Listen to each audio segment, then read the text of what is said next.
western Wisconsin now.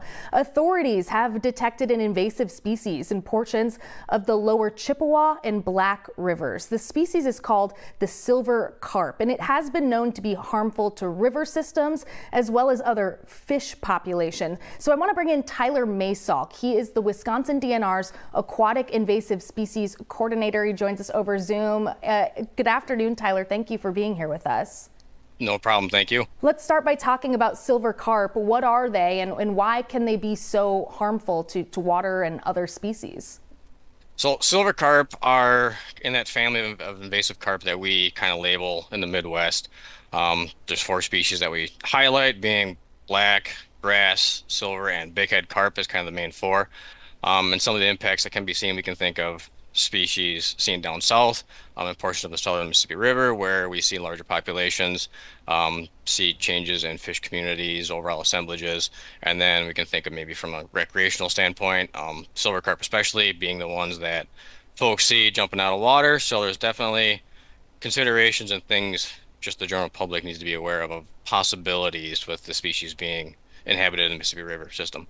Tell me a little bit about how the DNR identified the carp in your water and now what you're learning about how it actually got into Wisconsin. Yep. So as far as kind of how we went about IDing it, we went and confirmed through actual tagging and acoustic receivers.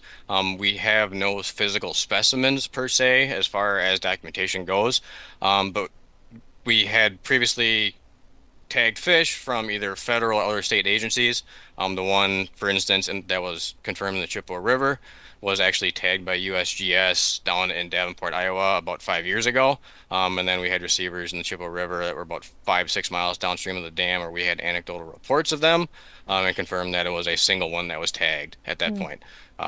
So that's kind of how we went about confirmation at this point. We have yet to actually collect a physical specimen, but because those fish are tagged by other agencies that are well aware of, from a verification and what they physically look like, that we can confirm and be confident that it was that fish and that species. So then, it's new to Wisconsin. Is something changing in the waterways? How are this summer, this fall, these fish able to make it to our area where we usually don't see these silver carp? So it's not technically the first confirmation in Wisconsin waters historically. Back in the mid-2010s, both the lower Wisconsin as well as the St. Croix River, actually, which is farther upstream than where the Chippewa and Black rivers dump into the Mississippi River, they've had confirmation of either bighead or silver carp at that time. But as far as kind of what this means in general and maybe what are some of the climate conditions that we saw at this point, our assumption is due to kind of the heavy rains that we had early on in the spring and then early summer, along with that warming, allowed for just higher water elevations, which may have been a trigger for them to come with the Chippewa and Black rivers at that point. Wow.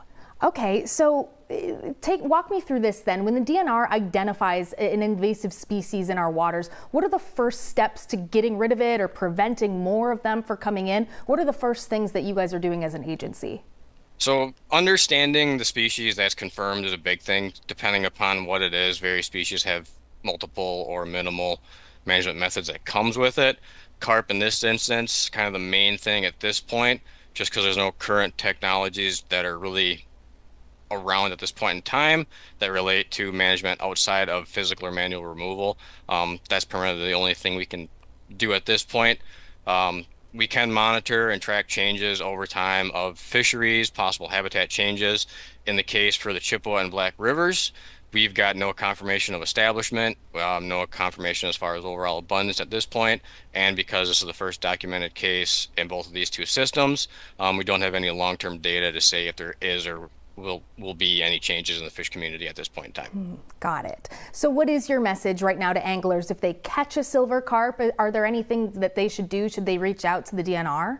Yeah, I would say Minnesota might be a little bit different, but in Wisconsin, I would say reach out to regional DNR staff that are either invasive species staff or fisheries staff. If you have any suspected carp that you're unsure about, maybe it's a native fish that has similar characteristics that you're unsure of, and getting a hold of someone so we can confirm yes or no that it is the species in question at that point, which then also allows us to go ahead and kind of document presence, absence, where they're being located, where people are seeing them, and then that can maybe change and kind of direct possible monitoring efforts in the future as well, which we can then hopefully try to correlate possible changes at that point as well.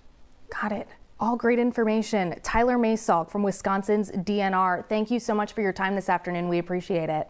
Yep, thank you. All right.